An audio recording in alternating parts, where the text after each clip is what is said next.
What about somebody who's further into their career? So they are more established. They've got things figured out. They're doing okay. Maybe they're making quota or they're making President's Club, but they're not at the top, right? They've not breaking into that kind of elite quota group.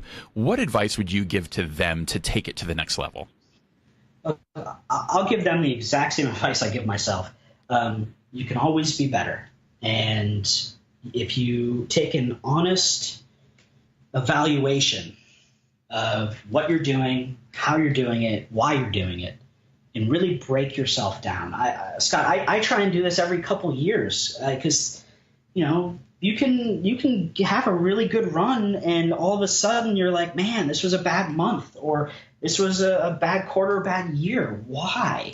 And I think we've all been there. I think we've all, got to a point where we've been, made a ton of money and things were great. You're like, you know what? I don't need to do this anymore. And then you're like, oh, yes, I do.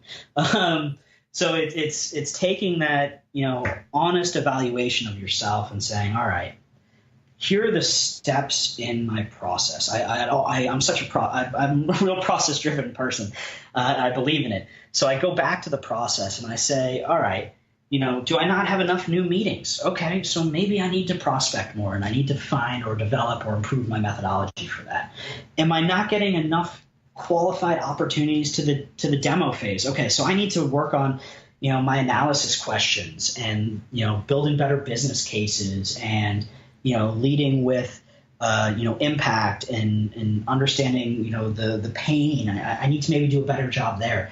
If I'm not getting past the demo phase, well, maybe I need to work on my presentation skills or, maybe I need to brush up more on the business case and presenting and making sure it has better alignment.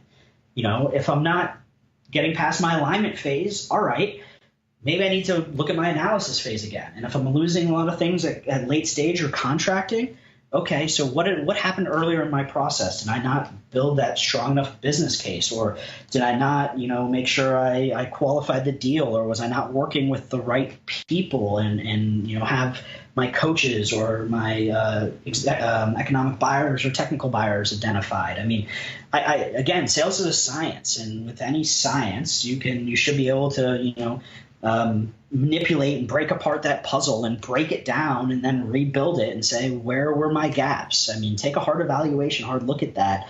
I can almost guarantee, some of them you'll find something somewhere that can be improved. And then, go find the best people that are doing that thing or that piece of the process or a book or a podcast or, just ask someone that's doing a great job at it, something. And then whatever you find, be consistent with it. That's one of the biggest things. I mean, me personally, I try and be as consistent as I can for at least a set period of time, whether that's a couple months or, however long it takes to, get good at the change and make sure the change is working. And then if it's not, find another one.